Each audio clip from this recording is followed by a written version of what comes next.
Hey, hey, what's up, everybody? This is G-Man. I don't know who that other guy was, Cal. He's somewhere deep down inside. This is G-Man with Cal on What's the Matter podcast show for episode 21. The name of this today, Cal, here's the unveil, is What's the Matter with Threads?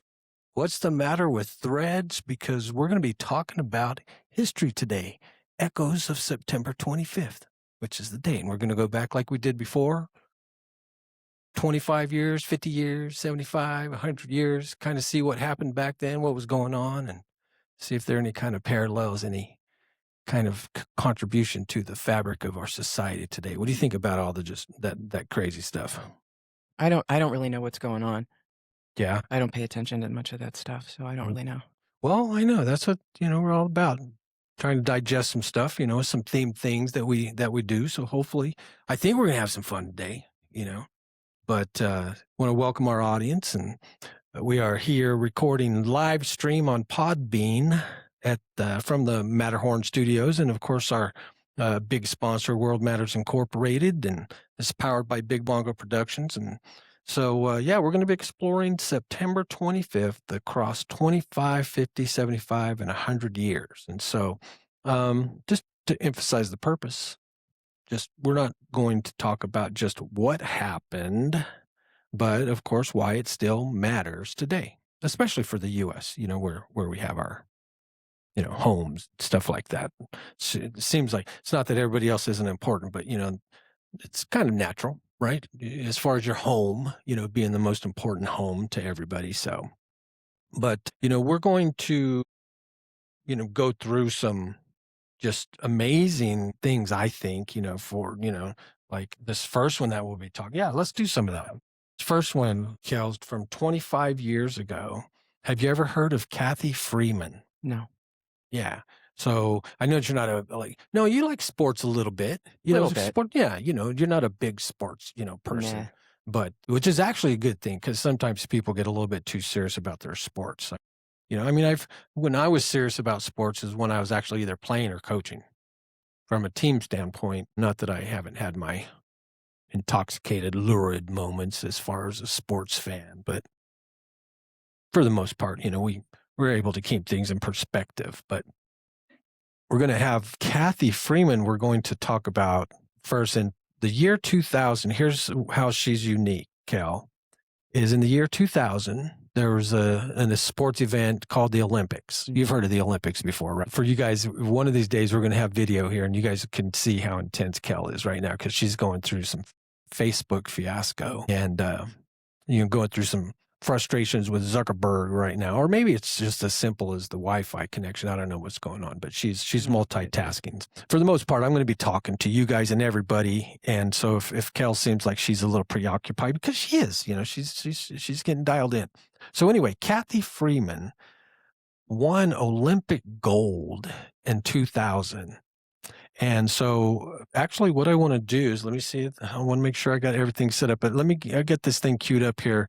Let me give everybody a little refresher on Cathy Freeman's 400-meter Sydney Olympics victory, and with Bruce McAvaney. Sorry if I butchered your name, my good man, but hopefully you guys can hear this. No. Once again, experiencing technical difficulties. Let's see what's going on here. That's the volume. Yes. Yes, make sure. This is stimulating content for the show right now. Let's see what's going on with where the sound is coming from. You know what, Kel? Yeah, you're not the only one. It's kind of like some things are a little bit slow here. Maybe it's the chat thing that should be up. No. Nope. Oh, it may be even just a delay, because everything's main stereo. Let me go back. Let me refresh this. Well, I don't know what the heck's happens here. I'm not going to spend too much time on this, but Cathy Freeman, the 400-meter Olympic champion, and what distinguishes her is she was overcoming some challenges as an indigenous person, from Australia. And so It's kind of like this whole thing today, Cal. It's kind of like, the dates are like, that's what I do 25, 50, 75, 100, because dates are kind of like fingerprints, and that they sometimes, they show us little patterns in history, right? So like by referencing this, I think that's kind of like what it does here. So, but it's interesting. Back then, again, 25 years ago, man, that's the year 2000. Man, that doesn't seem like that long ago, but a quarter century ago, we were worrying about, you know, Y2K and still partying on That Prince's. scam, the Y2K scam. I was Oh, involved in. yeah. I was an IT consultant then. That was such a nightmare. You were part of it? And the ironic thing was, my ex and I, he was also in IT, and our good friend who lived in Dallas at the time, who was also in computers, the three of us were together on New Year's Eve, and we were like the three loudest critics of the whole Y2K thing, and like telling everybody it's BS, nothing's going to happen. This is just a big wealth transfer. This is stupid. And the big fear was that the grid was going to go down. Here we are at midnight watching the ball drop, and our friend lived with us. He was staying with us at the time. All of a sudden, like half a second after midnight, the lights go out. And we were like, what? Whoa. What? You've got to be kidding. Would have some drunk guy hit the transformer up the street and knocked out our whole neighborhood. But it was so ironic that we were like, no, this can't be happening. Goodness gracious. It was really funny. Man, we're just going to have to figure this out some other time. But Cathy Freeman, just wanted to kind of go through that. I think, where are we at? The Olympics, are they coming up here sometime soon? Or is it like 3 years? It's like 3 years or something like that. It's a couple more years. Yeah. So, but I don't know, it's something about the Olympics. These aren't paid athletes, right? They have sponsors and stuff like that, where they probably, depending on who they are, they really don't have to necessarily worry. I think the next ones are in 28. That makes sense. Yeah. But they don't have to worry to something. But I think there's, what do you think? Would you rather watch a professional sports event, or do you kind of wide world of sports, like to see the thrill of victory and the agony of defeat when it's amateur? It depends. I prefer pro football, but I like competitive figure skating and gymnastics.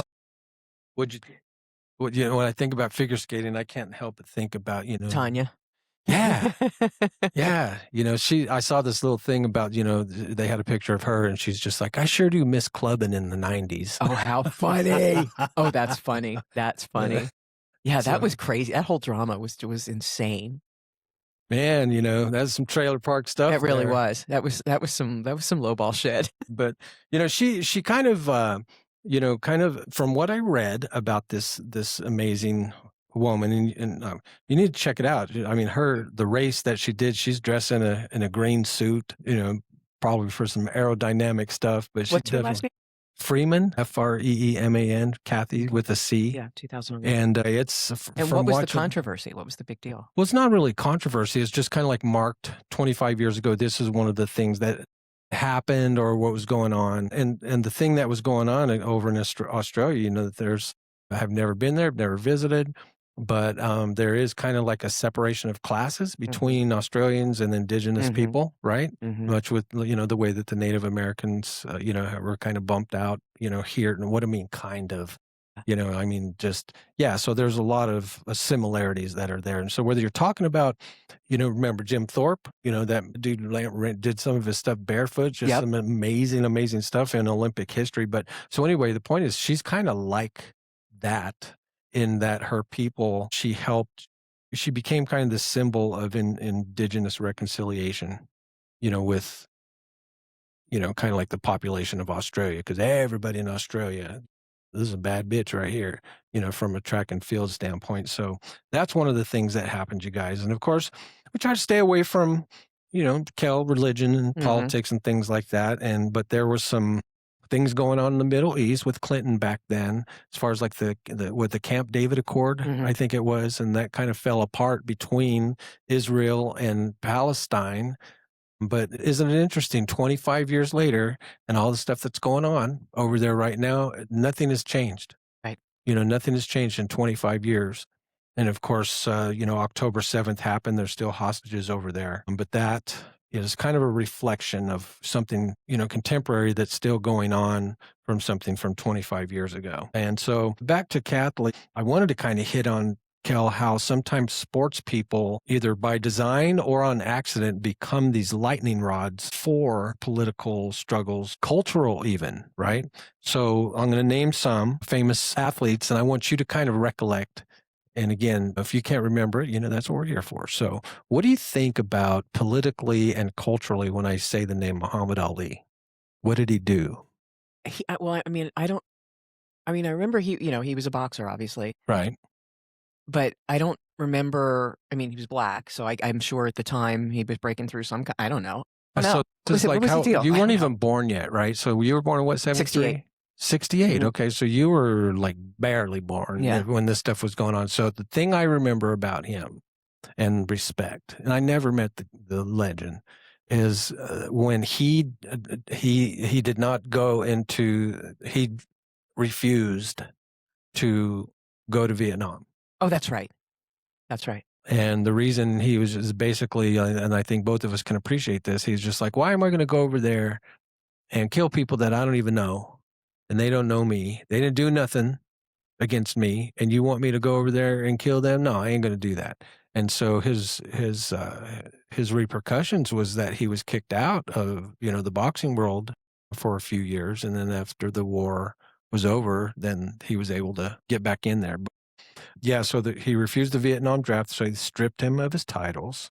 And then he subsequently advocated for civil rights, religious freedom, of course. And he kind of became, I would think a lot of people would agree that he was definitely one of the icons of resistance, and based on his convictions, and it wasn't some, hey, this is what I need to do to, for identity politics or anything like that. It was really who he was. So, of course, Colin Kaepernick, our local legend here in Reno, known for his kneeling.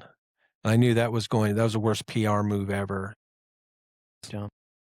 Let's say that some of the things are accurate. Maybe there are definitely areas of training with police, as far as police brutality and stuff like that, areas to improve. But you don't make a statement by disrespecting the flag. You just knew that there was going to be a flag, and it certainly got him attention. Of course, everybody knows that he was blackballed by the NFL, but hey, just like people are finding out now, you're not contractually, once a contract is ended, if you have a contract, if you're in a right to work state like ours, employers can kick you out at any time. You can quit at any time. You can say something at any time, and it can cause you to lose your job. Just because you have a job, that doesn't mean that job is yours. That's where a lot of people, Kel, they think this is my job. My job, right? It's not your job. It's the companies. They can take it away anytime that they want to. So now, what do you think about Jackie Robinson? What was he known for? I know Jackie he was baseball, Robinson. but that's it. That's as far as I know. Yeah, I think he was number 42. Yeah, Jackie Robinson story. But he broke the color barrier. So all white boys, playing in the major leagues, and he was the first one. No, you should know this one, Billie Jean King. Yes. Yeah, what do you love? You smiled at that one. Tennis lady. Yeah, but I don't know what the breakthrough was. Was she the first female? No, she's the first lesbian. No, I'm just kidding. No, she, socially, of course, that was part of her persona, but she was kind of in their battle of the sexes. She was, of course, one of the best, if not the best, for certain time in the women's side of tennis. And then Bobby Riggs was her adversary. Yeah. And so it was on TV and stuff like that, and she beat him, and he took some crap, for that. And they of course had some rules. I think it was like she had the entire court that she could hit the ball in, and he had to stay within the single lines. So there were some accommodations. And I think he may have only gotten one serve, and she got two, if I recall. I was kind of young when that happened, but it was a big deal. It was. And as I mentioned, she, was an advocate definitely for gender equality, LGBTQ, RSTUV rights. And so that's her. Now, what about this one? This one's, again, 1968, the year that you were born. Tommy Smith and John Carlos. And I'll give you a hint. They were track and field too. No. Tommy Smith and John Carlos. So less and less people are remembering this, but these are the two guys in 1968 that did the Black Power salute on top of the podium. They stood there. But, they were condemned at the time, but of course now they're celebrated as civil rights icons. So, of course, Cathy Freeman, we mentioned then. Now, what about Jesse Owens? Talk about going back a long time. Jesse Owens. Is he a runner? I don't know. No, I hate just history. 1930s. I don't know much of anything. Man. After a certain point about certain things. Okay. So this is good, though. You're going to be able to catch up on some of the stuff you missed out on, but yeah. So anyway, that's what's going on 25 years ago. Now let's stop to 50. I think you may get a little bit more enjoyment out of this because you're 1975. You were a strapping 7-8-year-old tomboy, going around the neighborhood.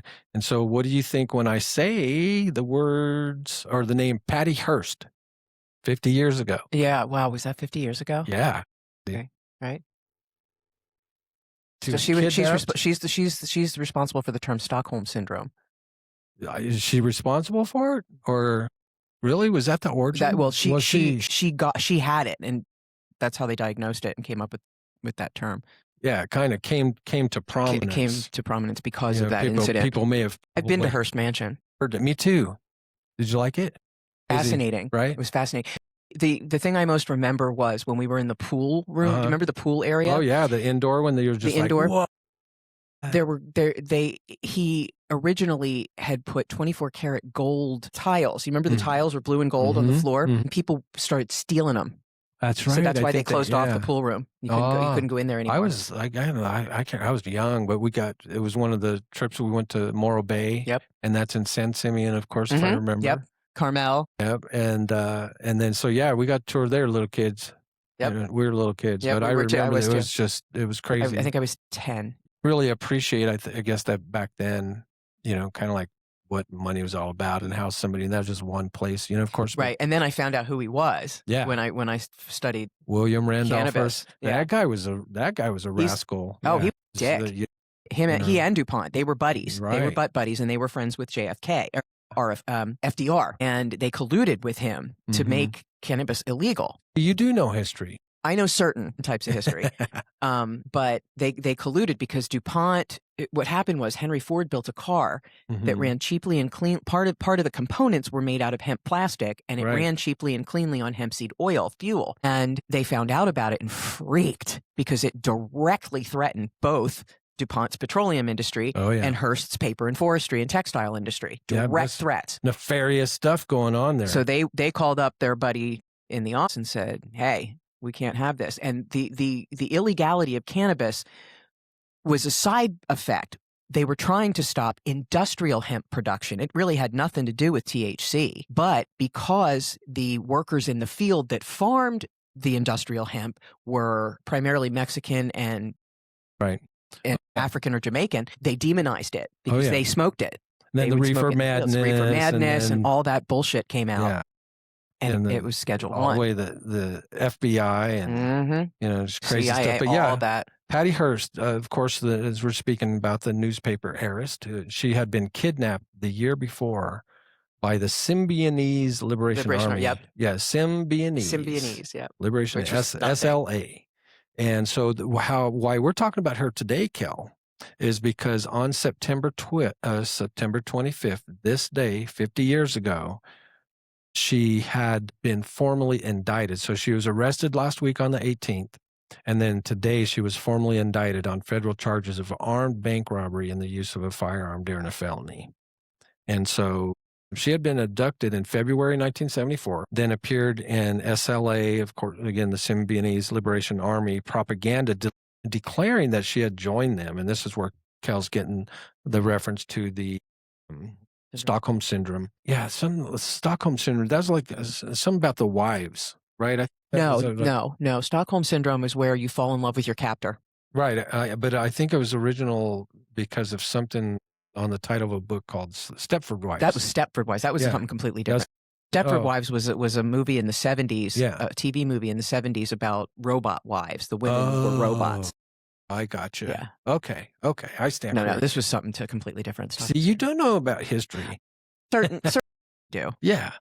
But so anyway, she then appeared in propaganda declaring that she had joined them, and she was later seen participating in an actual San Francisco bank robbery. I remember my parents were tripping on that. 74. So yeah, I was about 9 years old. But after more than a year, as one of America's most wanted fugitives, she was captured by the FBI last week, September 18th, and then she was indicted. So a federal grand jury indicted her, moving her case into the legal system, setting the stage for one of the most sensational trials of the decade. Now, why this, kind of looking at why it mattered politically and culturally, to us is this case before OJ. This really polarized America. I can remember again. I was a small kid, but there's kind of like you could kind of see just like, that poor thing, she was taken captive by them and stuff like that. And she probably just, did what she had to do to survive. What do you want her to do? Get raped all the time? Stuff like that, and just like, oh no, that's the law. You should have stood your ground and said, I'm not going to participate in this, and so anyway, I do remember that it was kind of polarizing. And so what do you think, though? Like, what do you think? Was she a brainwashed victim, or was she a willing revolutionary? No, I think she was a brainwashed victim. Like, what makes just you like think Manson, just like because that when you're young and vulnerable like that, and you're a little lost, trying to break away from your parents, maybe, or some kind of oppressive religion, or some kind of oppressive structure in your current situation, you get hooked. That's how cults work. You get hooked into these charismatic people that it's called future faking. They say, oh, we're going to do this and we'll do this and it'll be like this and da da da da. And when you're weak, when you're a seeker, when you're looking for something better than where you're at, that can sound very compelling. Psychologically, there's something there for sure. There's something there, of course.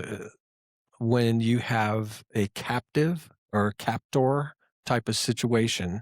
And there was something else too happened up, I think, in Washington years ago, where husband and wife were camping. Stranger came along that was fishing or something like that. So they kind of were getting along, having some beers or whatever. The two guys go off to go hunting, and she stays back at the camp. She hears a gun go off, and this stranger had shot her husband, right? And so basically killed him because he wanted to do what he wanted to do with her. And so basically that happened, so he raped her multiple times. So he was a serial killer. Oh, well, he had her out there for like 2 or 3 weeks and then convinced her that he wants to let her go. But the only way that he would is if she had to keep things quiet. And if she didn't, he knew about her parents or whatever, these that thing. But eventually, once she came back home, she eventually fessed up to the parents, and then the parents said, hey, you got to go through with this. And so, anyway, but back to the point of it, it's kind of a point of survival. Sometimes you almost tell somebody or make them feel what they need to, so you can get out of that situation. No question. Right? People do it, captives do it all the time. And so the interesting thing is where is there instances where there is a light that flips to where, let's say that they were coerced into doing something inappropriate, and then they get the rush of what it's like, whether it's to kill somebody or to steal something and stuff like that. And then do you think there are times where that flipped a switch and they're genuinely into it? Very, very, very rarely. I think it can happen, but the way neuroplasticity works, I can't imagine that it's very common that you would actually, you may convince yourself subconsciously that you're on board and this is your choice and whatever, but no. And I don't think it happens instantaneously like that. Like that, those kind of moments provide biological markers in your body that then starts a different process. Right. As far as instantaneous effect, I believe is a lot rarer. I think it can happen. It's possible. And if you think about it, this did, as we look back, it definitely highlighted fears. It kind of was like, right around then, we started getting fears of domestic terrorism, right? Radical left. It wasn't that long after the Iran hostages and stuff. How much of this was predictive programming? where they were setting us up to be ready for it, to be used to it. Right. And then, of course, with the advancement in technology, it kind of provided a stage, a platform for these people, these radical terrorists, to have a platform for like a media spectacle. I can remember in the late 90s, where they had, captured one of the contractors, a U.S. contractor over there and beheaded him. Yes, Like in front Charlie. oh my gosh. What was his name? I can't I can't can't recall, either. But yeah, I it was remember that so incident. bad for that person just over there again, kinda doing his job, Mhm. and, it was in the oil. He was in oil, I do remember that, so he wasn't even like a soldier or anything like that, not a military contractor. But, anyway, back to Miss Hearst.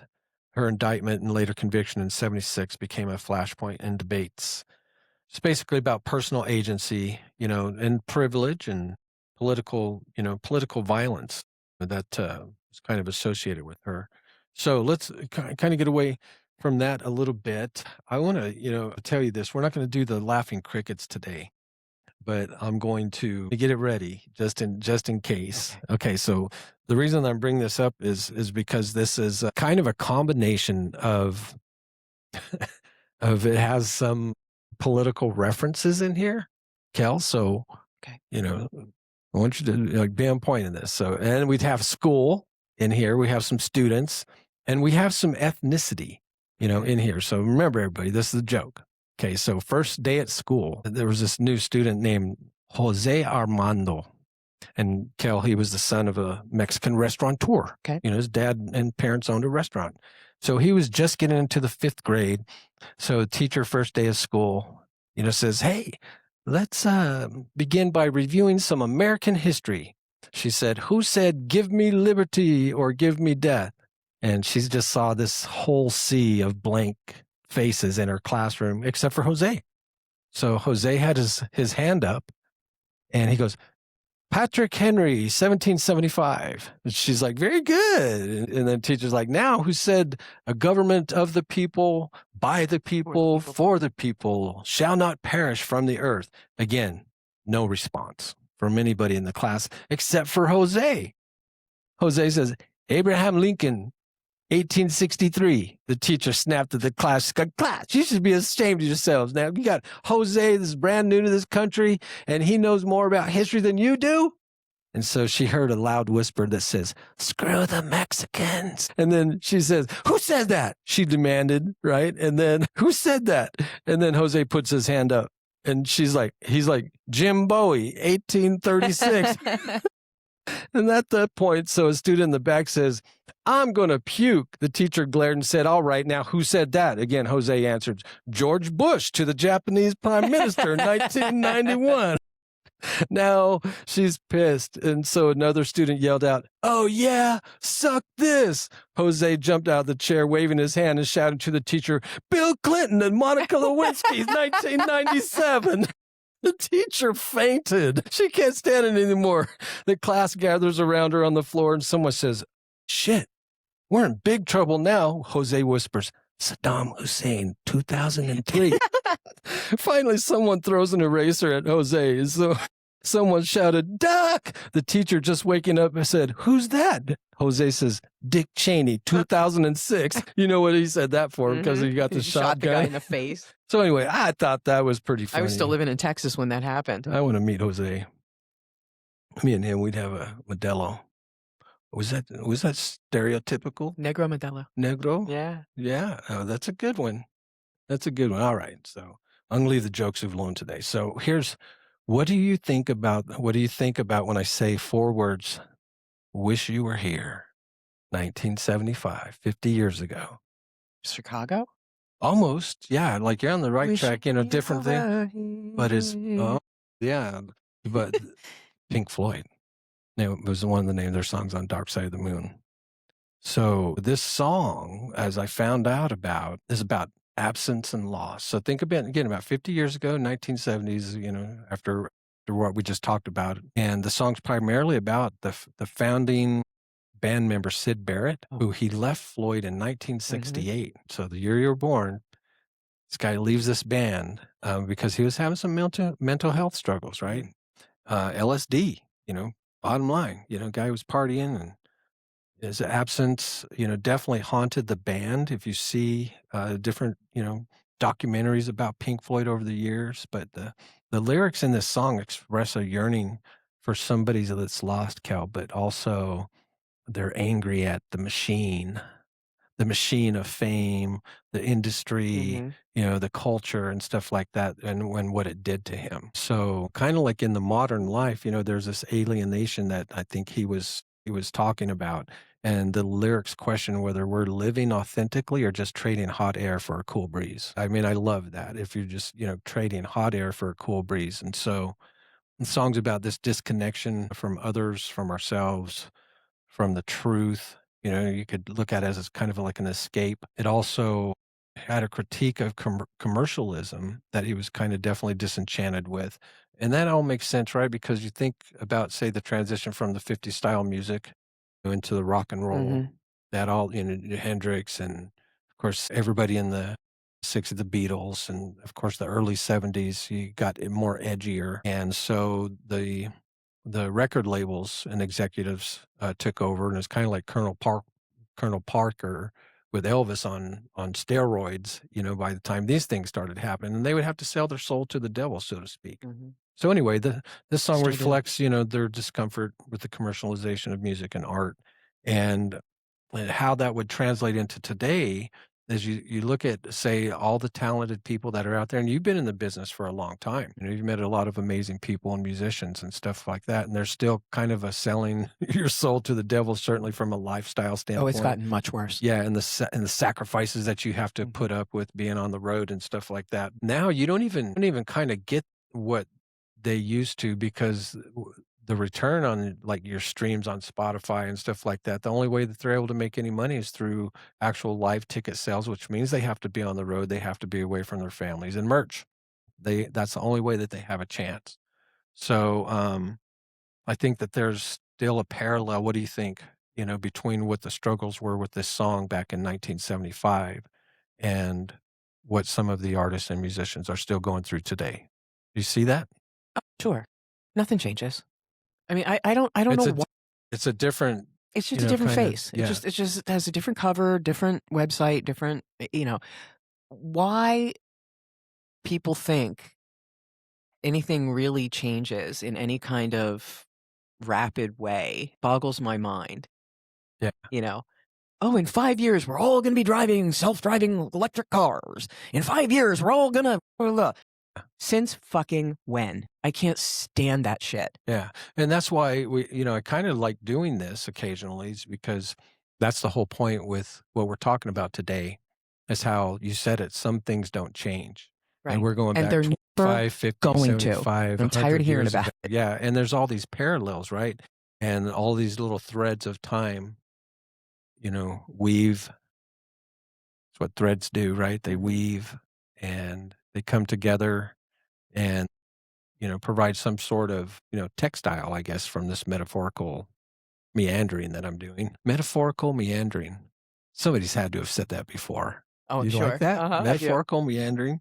Okay. But, there were some things going on back then at that time, of course, in Africa, the same type of thing. They're trying to break away from, the colonial structure of Mozambique.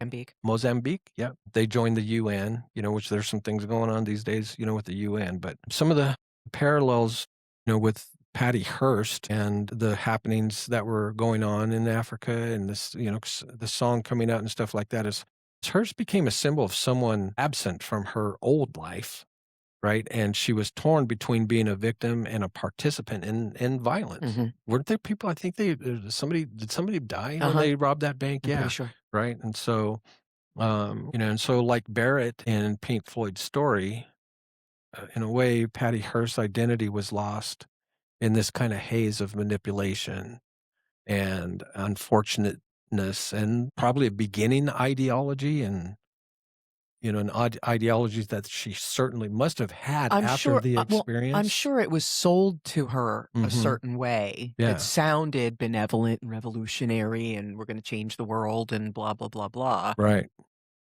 and Yeah. then, like many things, we get into it, and it turns out to be complete bullshit.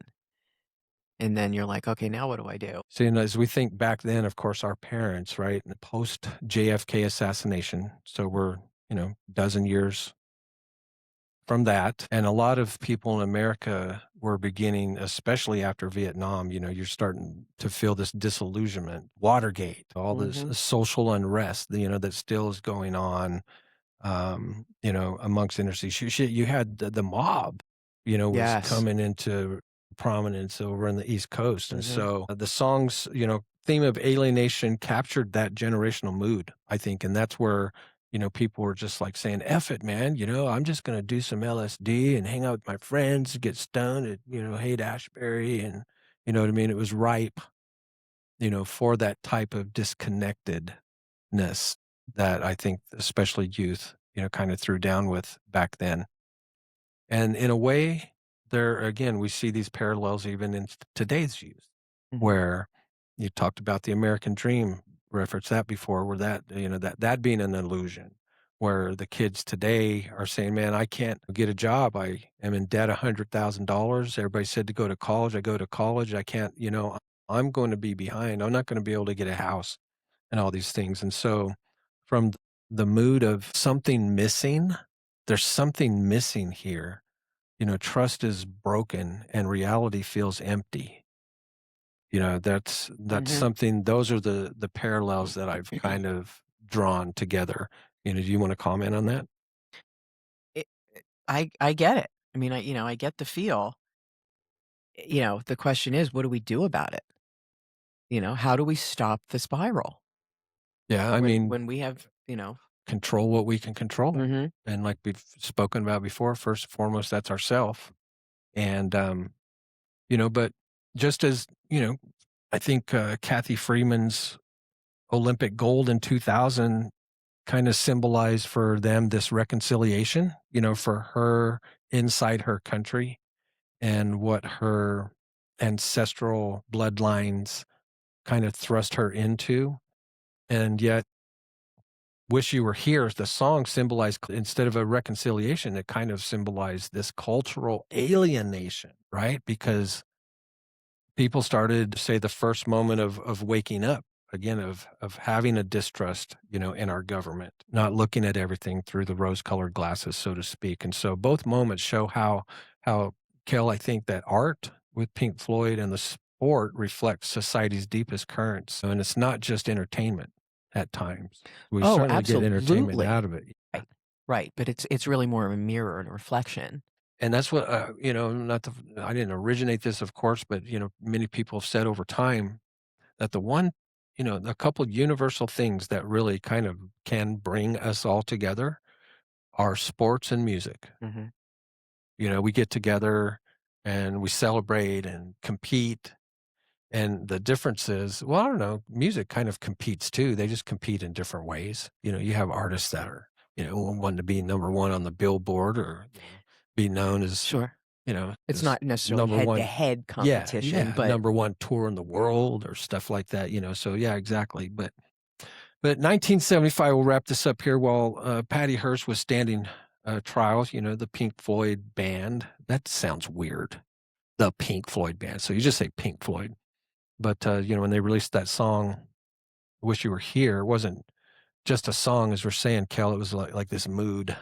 It was a cry about absence, alienation, what we suffer as a cost of commercialism, and it connected with a generation that felt exactly that, that absent from leadership, disconnected from trust in institutions, and trapped in systems that were bigger than us, bigger than themselves back then. And so just like Patty Hearst's trial blurred the lines between victim and perpetrator, that song blurred the lines between authenticity and facade. And both became lightning rods for our society that was struggling to kind of figure out what's real and what was an illusion. So, all right, now let's go even way further back than that. So 75 years ago, the Korean War.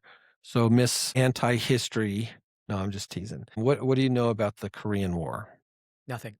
Absolutely nothing. 75 years ago, I have no idea. 1950. I'm Yeah. so blank when it comes to the Korean War. I don't Yeah. know anything I about it. think most of us are. So check this out. This is the truth, right? So you know what this war is called?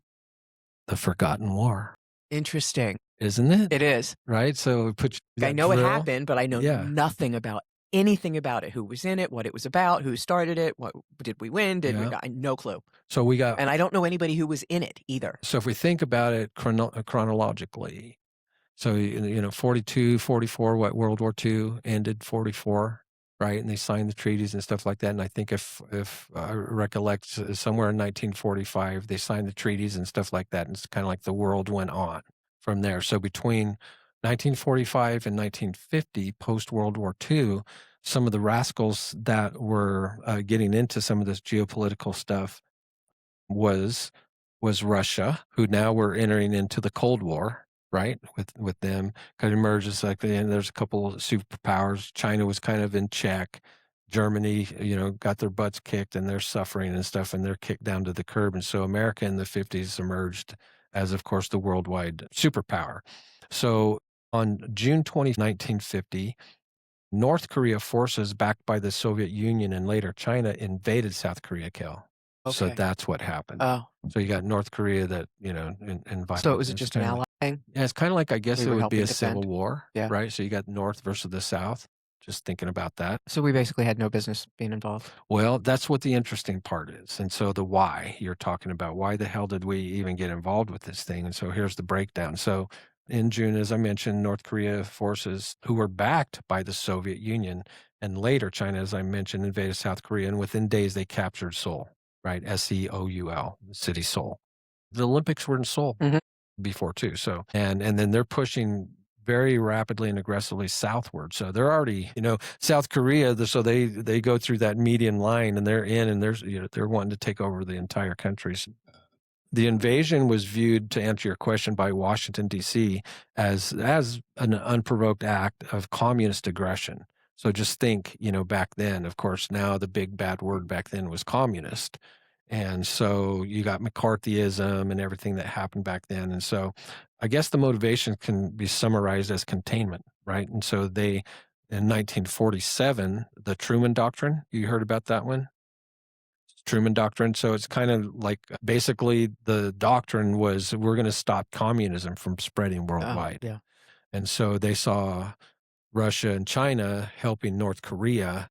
And if they did capture South Korea and had all of Korea, now you got 100% communism, with two powerhouses before it. So anyway, they viewed it as a threat, kind of like fearing the domino effect, kind of like once the train got rolling, so to speak, it was going to be more difficult to stop it. So that's the long and short of why the U.S. got involved, and we're worried about the Japan, right? Right there, the Philippines and eventually Southeast Asia might be destabilized and, of course, then be converted to Another point is the U.S. wanted to prove that the United Nations, which I think was formed in 1948, so at this point it's only a few years old, they wanted to show that they could collectively act against aggression, and they don't do any of that shit now. The United Nations does nothing to end wars. It's supposed to be not at all. a proponent and organization to promote world peace and stuff like that. And these guys actually fund, some of the wars that spring up. But that's another thing. So, yeah. So that's what happened in 1950 in the Korean War. Truman and the U.S. leaders were feared, like I said, appearing soft on communism. China fell to communism in 1949, and then the Soviets developed the atomic bomb, and then that's what really put us on edge. So you think about that, thing that we had competitive advantage. Think of it like that, from a war stage, and now, of course, Russia could do the same thing. So, yeah, they were tripping a little bit, but basically, what the consequences were? About 3 years of war, and there was this big-ass stalemate, just like in chess, and that's when Korea divided, and they're still divided in the 38th parallel. You ever heard that term, 38th parallel? Yeah. Yep, so that's relating to those two countries. And it also did set a precedent for U.S. military invasions and involvement in Asia. So that was like a first time that we had been doing stuff over there in Korea, because everything was fought in Europe in the first two world wars. Civil War and everything, of course, before that was fought here on our soil. So it's the first time we got into Asia, and now again, we're all over.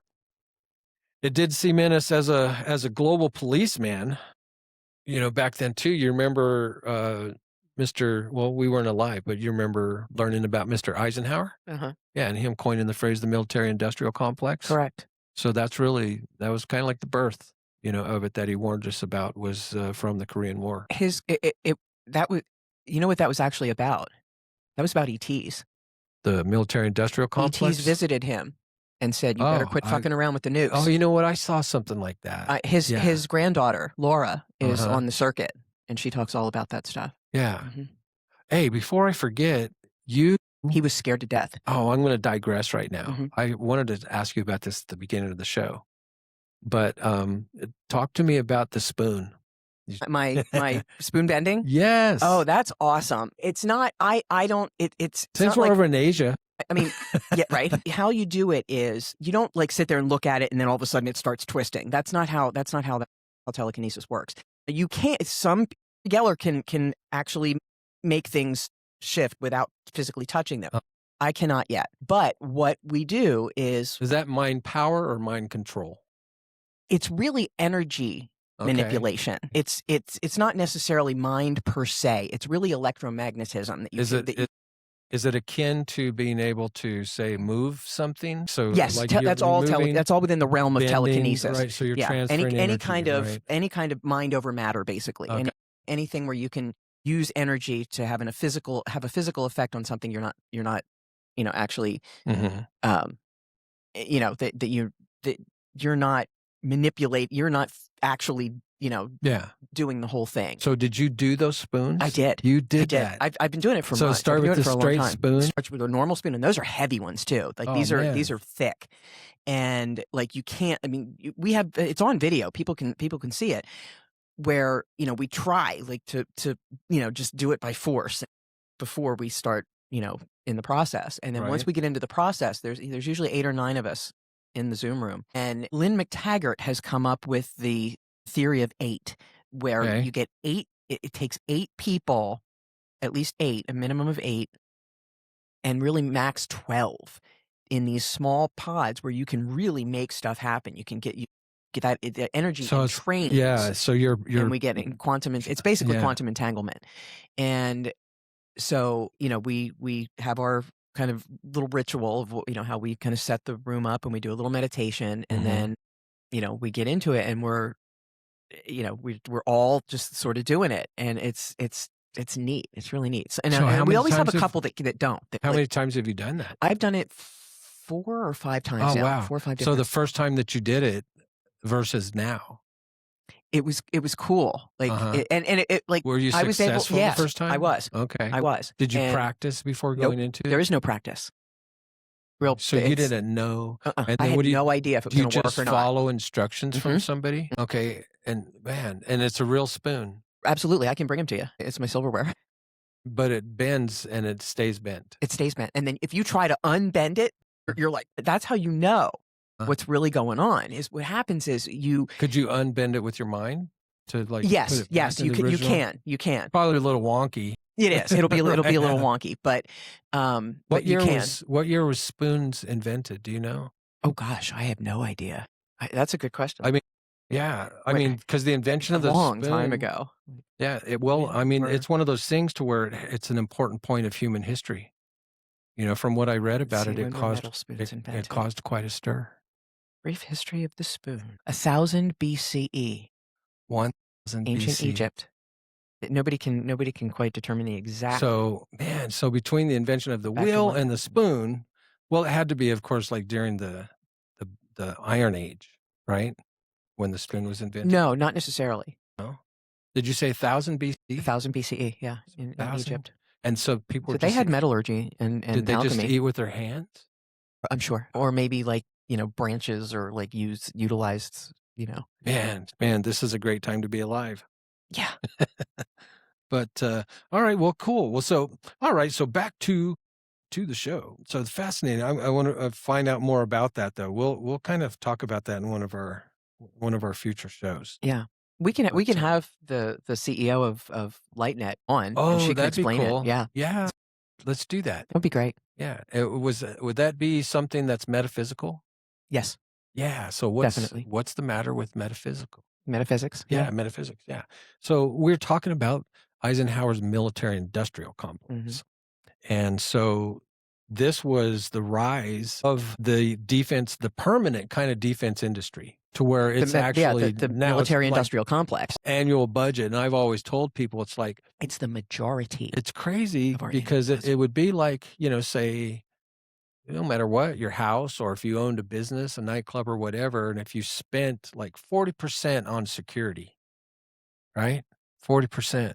And Well, I it's mean, we don't spend 40% of our GDP, but it's a significant, I mean, I think it's like, wasn't it 900 billion? There's billion with a B, just 9,000 million or something like that. And of course, in the world that we live in, I mean, here's a question for you, Kel. I mean, as far as the military industrial complex goes, question of, is it something that's worth it? Is it something 3.4 to 3.5% of GDP for 2024, 2025 was spent on the military. That sounds right. And then as far as the overall budget, so that's 3%, between 3 and 4% of the GDP. And then as far as like the overall budget, how much does the Defense Department get of Hold that? That's a lot of money, I know. Yeah. But, Let's see. as Kel looks that up, so, kind of almost $1 trillion, $961.6 billion. Right. Yeah. And so my question to you is And to think that's only so do you, 3% knowing of that, GDP. do you like agree with being the biggest, baddest on the block? Is it worth it? No. No. What would your plan be? It's in order so to much stay of it safe, as compared to China. It's like China, Russia, people that would if like China to wants to change invade us, we Western- are done for. There are over 1.5 billion, almost 2 billion people in China alone, most of them militarily trained adults. So where do So we? I mean, so this we is have such the a advantage. precarious balance. I mean, the fact that we have all this crap that we spend all this money on is ridiculous. But I mean, if it's that's all the mutually point- assured destruction. Yeah. If anybody strikes But if first, we it's over. That's the whole thing. So Because if we there's don't, nobody's if going to. If we backed off, they're not going to. And if they want Right. our ultimate destruction, then kind of the keeping up with the But do Joneses they? would be necessary. Well, historically, I mean, they've been around a long time. I think if I was the Chinese emperor, I would be saying, MFers, we've got 10,000 years on your country. And so that classic thing of you can win the battle, but that doesn't mean you're going to win the war. Mm-mm. They look at this, they could probably look at it and saying, hey, this is your time to shine, your 15 minutes of fame or whatever. Enjoy it while you can, because 3 generations from now, we're preparing to wipe you out or whatever. And so whether it's, Muslim or whether it's Chinese or whatever, there's always going to be a threat. There's always going to be an evil that's wanting to kind of control the world or conquer the world. Only in a polarity duality system. Mm-hmm. If we at some point are able to shift into oneness, that will stop. That will stop. But it's whether or not we can get there. And here's the thing. I don't believe that it's the goal or that's even I think this construct is very specific and set up with very specific rules and everything the way it is for a reason. Now the rules as far as what? Like duality polarity. Okay, explain that. Duality polarity. Up, down, right, wrong, good, bad, hot, cold. Like the fact that everything in this construct is opposite. Everything is oppositional. Everything has an opposite. It's not like that in the rest of the universe. Mm-hmm. And it's hard for people to wrap their heads around that. Mm-hmm. And are you talking about everything has an equal and opposite reaction? Yes. Okay, and you're saying that the law of correspondence. Not true? There aren't. There, like in other. Because there's a difference between, I think, what you're talking about and like physics. Mm-hmm. Oh yeah, right? yeah. No, I'm talking more of like how do I explain it? Like more of an an energetic Uh-huh. sense of things that everybody just sort of agrees to. Like, things are the way they are here because we agree as a civilization And that things change certain over things time as are more certain things. information. Science back in the fifties thought things that we now know are I not don't mean that. true. I don't Okay. mean I'm talking like we all agree that this is a table, that this is a microphone, that certain things just are. So that think about it like rendering in a video game. And here we are in this, the Reno Town Mall in this building, and I see the same bricks and the same colors and the same stores that you do. That's because when this whole thing was created, we agreed that certain things would just be as they are. You know what I mean? And then the flow within it of circumstances and things that get created and destroyed and this and that and the other, those things will change, but the overall construct, the overall design of the construct is an agreement, basically. Now, tell me How about matter is created, sort of yeah, like the okay. observation, Mhm. things, like if a tree falls in the forest, does it really make a Right. sound? That kind of thing. If there's no observer, Yeah, is the phenomenon actually occurring? right. And they figured out through quantum physics that a lot of like in certain cases things aren't created until it's observed. Like it's in two different forms until they call it, called collapse into matter. And that's kind of How does it all this shit that you're saying relate to, like, some of the things we've talked about before, like, again, from what this tiny brain understands as far as this universe is a continual transfer of energy. right. And so how does what you're talking does it correlate with that? Yeah, and Uh-huh. basically from my understanding, this is like a projection of our consciousness from 4D. The astral plane is what that's called. And so basically, when we go to sleep at night, we go back to our quote unquote real lives and do whatever we Well, that's do. when we're kind of in pure thought, Yeah, right? As far as yeah, our dreams go and right. our thought. Yeah. And so that's where we are without these meat suits. And then the meat suit starts to do its thing in the morning and drags our soul back, our spirit back down into it and animates, and we do this dumb shit for, Right. 16 hours or whatever, and then go back. So it's, we're kind of at the point now with humanity that people are starting to realize different things. So as that happens, certain structures are going to collapse. One of them, I believe, being our political system. That's gonna be amazing. Yeah, it's One of the gonna be biggest interesting. scams ever been pulled over on Mhm, mankind is mhm. those guys along with Patriarchal the control. Federal Reserve, and, Yep. man, I sure hope you're right. And, because it just people are just opting out. So why do you think that we as Americans we of course remember World War II. We know there was a World War One, but Yeah. World War II It's seems to just come up more often. And then there's Vietnam, but both of them are more vivid as far as our recall and what's kind of in our mind more than Korea, oh right? gosh, yeah. And even though Korea's outcome still shapes our security today, because of that 38th parallel, you got, you know, Kim Jong Un, and there was, and again, some things that just recently happened that were kind of squashed in this last year with Pakistan and India and stuff like that. So, but all right, well, let's jump over. So that was 75 years back. There was stuff going on in the Korean War, and wasn't, yeah, the Korean War was, again, just tie that up. Korean War was what that show MASH was about. Yeah, Was it the Korean War? yeah. Yeah, because it Was it wasn't Vietnam? Vietnam, it was the Korean War. Yeah. Isn't that crazy? Yeah. Yeah, I just Interesting. kinda connected that right there. But, alright, so 100 years ago, so there was, kind of 100 years ago, so we're talking 1925, 2025, 1925, and so there was a Greek coup, and Europe was kind of unstable. League of Nations was failing, and there was just these authoritarian seeds that were growing. And so again, I think we've done enough about, kind of what was going on politically and with wars and stuff like that.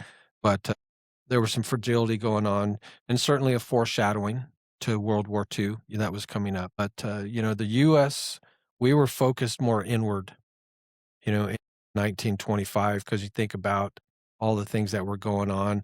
I mean, there were still, trains was a big part of how people got around. Not everybody had a car, so you still had, horse-drawn carriages and stuff like that, and bicycles. And heck, the Wright brothers had just flew maybe 5 years before or something like that, if I recall, the first plane flight. So trying to recall this stuff. But I want to talk about, kind of like the Roaring Twenties, so Yeah. 1925, I right? think I lived a lifetime in the 20s because Yeah, I was obsessed yeah, with flapper you culture. would have had a pretty good Oh, time yeah. back then, for sure. But so the Roaring Twenties, of course, this is the age of jazz and the Harlem Renaissance. Kind of like if you think about it, you have all these new, kind of inventions, Kel. I mean, instead of say lantern oil, you've got some electricity running through, Mhm. some cities and stuff like that. And I think it was kind of like, wouldn't you say that it was kind of like the first consumer boom, like as far as people with discretionary income and from kind of a consumer standpoint of purchasing things, kind of above and beyond what you need to survive. I think that that's probably a time that could be defined as that. What do you think? Oh, The yeah, that's consumer when they boom? really kicked in the consumer agenda. I mean, that's a, very specific plan. What kind of culture wars were going on back then? So you had, again, I guess people that had money and people that don't have money, Of course.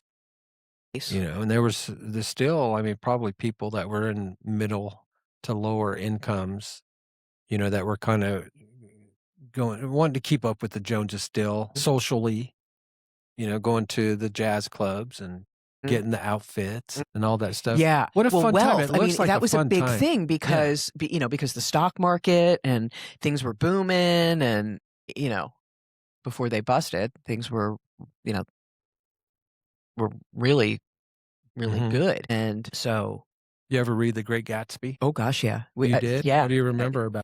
it's been a long time now. Yeah. I was I read it required once. reading when I was in 10th Once. grade, and we had a Gatsby party, and I have a picture of me fat. I was overweight then, dressed up in a little flapper outfit, and I loved it. I just loved it. But I don't remember now much about it. I remember he was weird. Gatsby was an odd Well, duck. and the reason I'm talking about it because it was published in 1925. Yeah, Yeah. and yeah, I should Oh, read it. so they're saying now that it was more than just a novel, that it was a cultural mirror.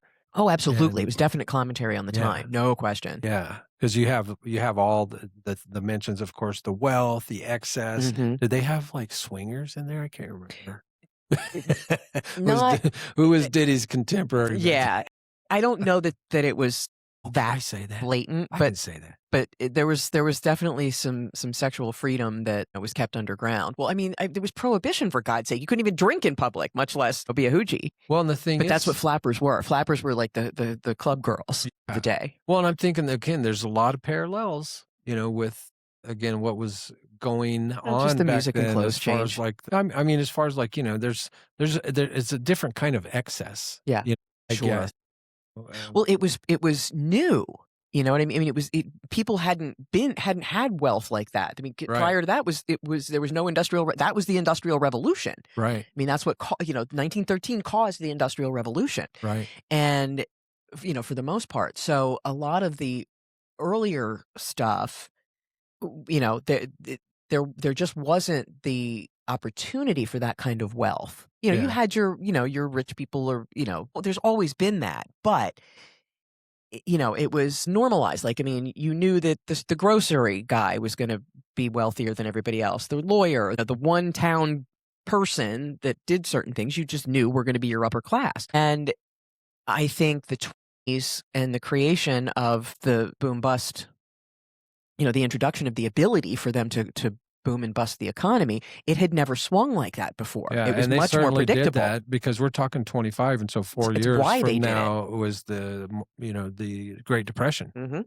and Wall Street crashed. And they cranked up World War I to just crank up the economic engines. Thanks to the Rothschilds. Was it Nathan It's or Jacob? David. The guy, There's lots of that them. would stand in England on the corner, and they could tell what was gonna go on the stock market by, what he did, and he did something that was kind of misleading, let's put it like that.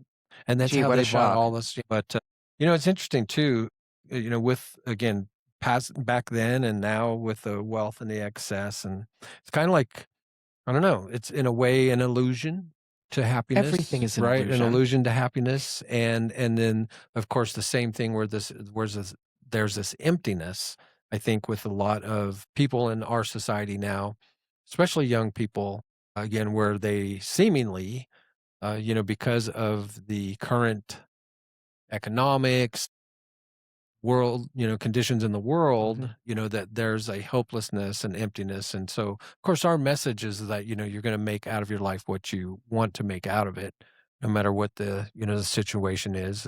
Again, it depends on what your lens is.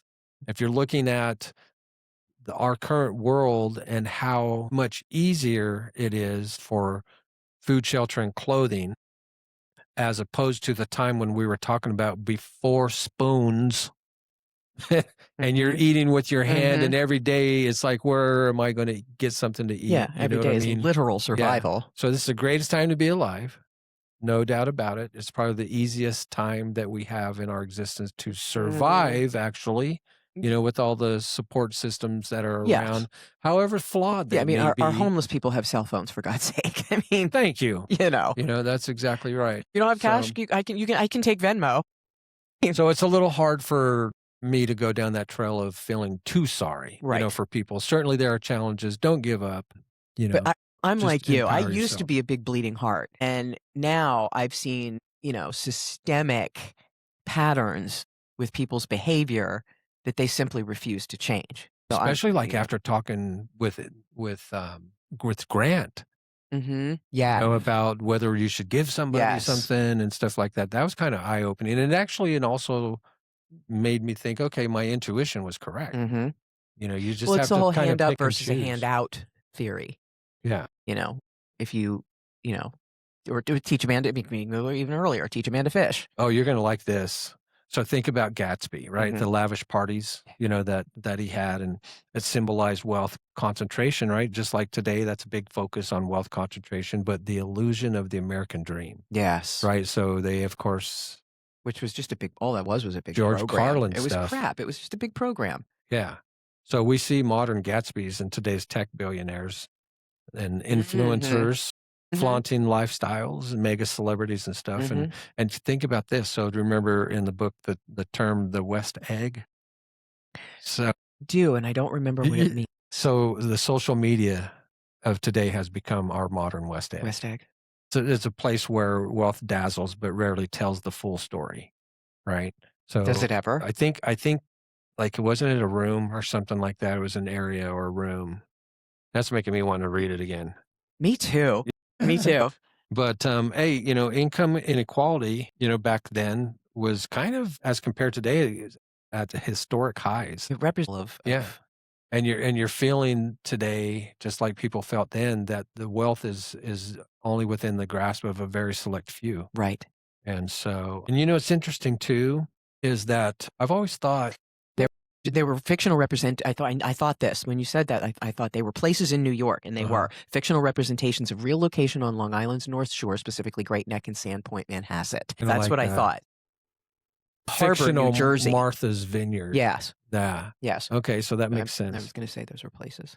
But, even though Gatsby's mansion comment on this, so his mansion and parties, they were overflowing with this extravagance, right? But none of it brought him true fulfillment. Right. Right. What is true fulfillment? It's different That's for different different for people. Yeah. yeah, there is no one answer to that. Yeah, that's like, the definition of success, right? Exactly. That It's varies gonna from vary. person to person. In wealth, but yeah, that's nobody can. really answer that for anybody. You know, and kind of, I guess, the parallel, the relevance is that just like in the Gatsby, right? We're surrounded by certain excesses in our life, whether it's streaming, we can have entertainment instead of having to go out to the theater like back in the day. Remember, for a special treat to see a movie, you had to actually go to the theater and Oh, could that's such a afford it. miserable experience. Why bother? Exactly. Who And everything's wants to? streaming, right? Everything's streaming. And there's fast fashion, put an order in, it's delivered by Amazon the next day. And then, it's kind of like, God, in a way, our society, we're still kind of feeling increasingly hollow with all of these things. What the hell is wrong with us? Seriously, Kel. That's the whole thing. See, I'm not. I know in general. But yeah, in general, you're more evolved than most people. I think, myself included. Some of the things that we talk about get to be pretty deep. Yeah, and not on the same beaten path. But I see how it can happen. I've never been like all about like I have money blocks. I have issues because of my parents, and I'm trying to work through that now. But I've never been, even though I'm materialistic. I mean, I'm a Taurus, for God's sake. I love stuff. I love what this world has. To me, this is an amusement park, and I want to experience it. And so I like stuff, and I don't have a problem with it. And I don't think it's any spiritual failing, or, you get these, false light people out there that are like, they take Buddhism literally, and any religion, where you're supposed to minimize and whatever. No, I disagree. I disagree. I know. I was reading it all depends on how your motivation in having stuff or whatever. Like I don't buy stuff just to. Well, I do. I do have stuff that I bought just to have, but like I don't buy stuff because I think like it's going to impress somebody, but like I buy stuff that I want because it fulfills me in some way. Yeah, there you go. You know what I mean? It's not about anybody else. Can you throw stuff away? I have trouble. I can, but it's more like I try to find places to give it. There you go. Or sell it at a garage That's a sale good or something. approach, though. Because I can't stand waste, and I can't stand the thought that, I mean, I have like really nice, good stuff, some of which I've never used, that I'm like, somebody may need that someday. Like I have scenarios come up where I'm like, I can see that happening. I better hang on to it. You know what I mean? Why am I not remembering this? Well, I know that I read this one time. And what was his name? Who played the Great Gatsby? And Warren Beatty. Was it Beatty? I never saw the movie. I think it was Warren Beatty. But Gatsby's pursuit of love, wealth, and status ends in tragedy. His dream was beautiful but empty. So what was the tragedy? I don't remember. How did that end? Did it end at his death? So because that's what it says in the novel. Gatsby's pursuit of love, wealth, and status ends in tragedy. His dream was mental beautiful, illness, but empty. And today, many chase murder. He was murdered. That's what I was concluding. Yeah. So many chase in today's world. Many chase wealth, fame, or online clout, only to discover burnout, isolation, or disconnection. So rising anxiety, loneliness. In affluent societies, mirror Fitzgerald's cautionary tale. And that's, man, you know what? I guess all that says is like money can't buy you happiness. That's really. But it sure puts a good down payment on it. I mean, I can't disagree with that. Now, see, and that, again, that's statement. Two things about money. Two things about money, right? It is better to have more of it than less of it. Absolutely. And it's better to have it sooner than later. And here's the thing. Money is inherently nothing. It's just energy. It's the energy we use for exchange in this construct. And those who have more of it want to demonize it so that we have less. I mean, it's so stupid. Like if you think about it, like the whole crux of this world is like third graders on a playground. I mean, it's really dumb. It's just really stupid. How much is enough? How much money does Elon fucking Musk really need? Yeah, and Jeff Bezos, like what are they going to do with it? Yeah. Well, I mean, there are a couple of people that, Warren Buffett's pretty cool, and who knows what they'll do with it in the end. But somebody said that we should make up a rule or the game of capitalism, that once you reach whatever 10 billion, Mhm. you're bequeathed the winner of Yeah, you're done. capitalism. Like, you don't have and to do it. you've Just got go off. yeah, You can have whatever you want. You can yeah, do whatever you want. yeah, Just get out. Get yeah, out of the, exactly. stop. It's time for public service at that Right, point. right. Enjoy this world while we're here. And if you're not giving, Stop pushing the agenda. Stop, you don't need to accumulate sucking the more. resources. Stop. You get to a certain point, then everything you make over that has to go towards back something towards, globally. Yeah. Some sort of global support. Yeah. I mean, it's Or not back into the social- business, obviously. Right. I mean, like reinvested. But There are yeah, caps on- personal There's caps on a lot wealth of over things. a certain. There's a cap in the sports leagues that you can only spend so much money. They put caps on, because Right. then otherwise people like George Steinbrenner can basically get the best talent in the league and have a competitive advantage over everybody else. And so it's no different. I kind of, I mean, I'm a capitalist, but I'm reasonable. Where again, how much is we too talked about much? this with Ed. It's greed. Yeah, right? capitalism. Like, nobody likes a greedy person. Right. But maybe we'll talk about that. So let's wrap this up. So the angle on this is Fitzgerald, when he wrote the Great Gatsby, Kel, he wasn't just telling this love story. He was warning us about what happens, when wealth excess replace meaning in our lives, right? And so again, gets back to, I think again, gaining wealth doesn't help you become the person you are. It exposes. Exactly. It exacerbates. Yes, that's exactly right. So nearly a century later, folks, we're scrolling through our Instagram feeds and we watch billionaires, speaking of Elon, kind of launching themselves into space. And I think the same question lingers is that, are we living the dream or are we just chasing illusions? And so, because the jazz age, had its Gatsbys and our age has its influencers, tycoons, it's curated lives that, that we see. And the names have changed, but the emptiness underneath feels, eerily familiar. So discussion question here, Kel. Are we currently living through another Gatsby era with all the same risks of crash and cultural backlash, or if it's different, how so? No, I think we absolutely are. Absolutely we are. And, I thought it was going to crash a long time ago. I don't know what the hell is propping it up. Well, shoot, look what we've done. So we went back to 2000, talked about a little bit about Clinton being a mediator in the Middle East, but we really focused on the Olympics and Cathy Freeman and her exploits and stuff. But 75, that was kind of fun thinking back to Patty Hearst and stuff like that. Yeah. And I hadn't thought about it. She's passed away too, right? Oh gosh, yeah. Yeah. A long time ago, yeah. Yeah. So 1950, of course, the U.S. locked itself into a more, permanent military role from the global standpoint. I wish we would have just, back in the, again, the 40s, we were kind of over here doing our thing. Oh, no, she is still alive. She is? Where's she at? She is in California. She's 71 now. Oh, I don't know why I thought she was that's crazy. dead. Wow.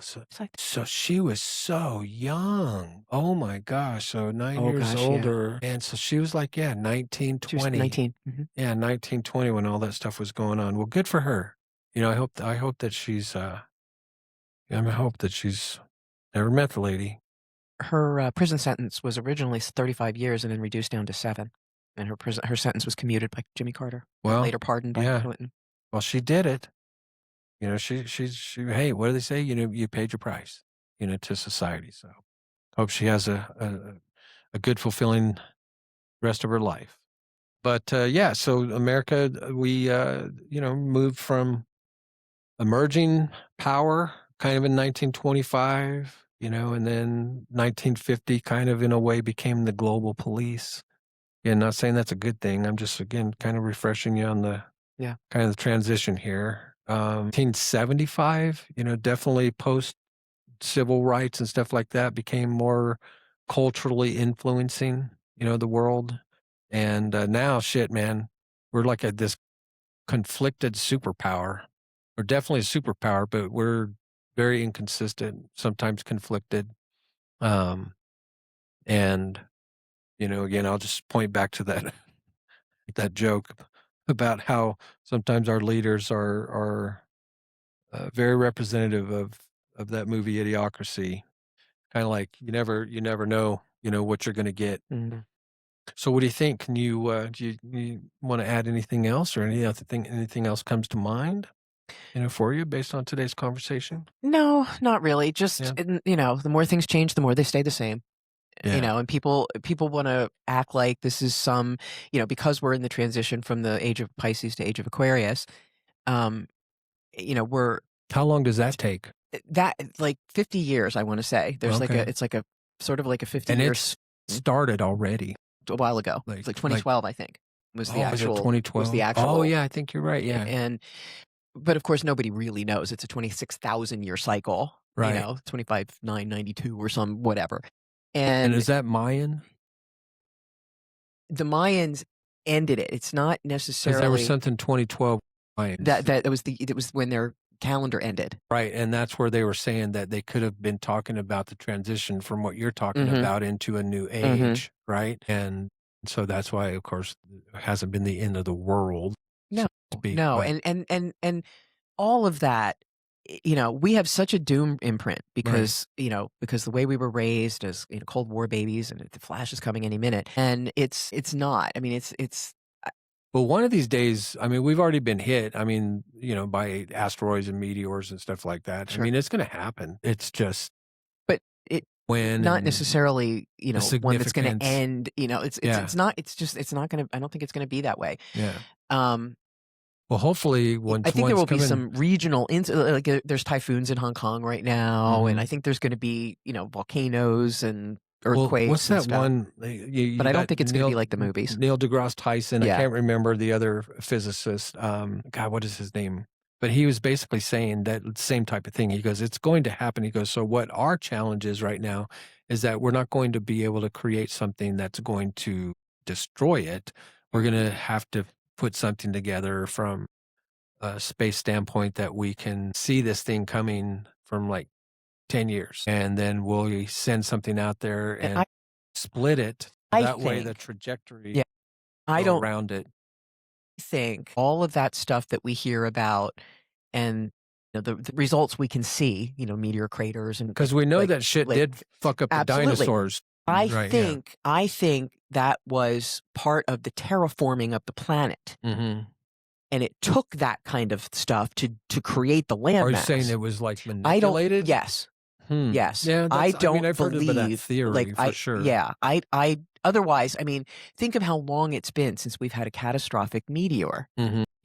Not in human times. Not since maybe Atlantis. Mhm. I have a feeling that stuff is controlled. It can be controlled. Yeah. Well, Otherwise, I think it'd be happening. it's one of those things I've categorized. You never You know. just Well, don't know I yet. just don't know. Yeah. Not gonna dismiss it, Yeah. by any stretch of the imagination. Oh, no, I'm not either. But I think they So many use it. things. It's a nice. It's an easy fear inducer. Right. Well, Because nobody knows. well, and again, they have their contingency plan set up. There's subterranean, Right. And my whole things thing like with if that happens, my whole thing with that is, why would they want to survive? They need us. it's kind of like a modern day Noah's Ark that they have Right. set up. Right.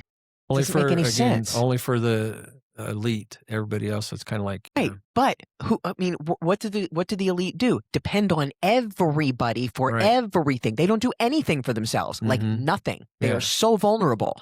If they go down into all these bunkers and Mhm. let us, get zapped, what the hell are they going to do? They're not capable of Did you ever taking care of themselves. Did you ever see that movie Deep Impact?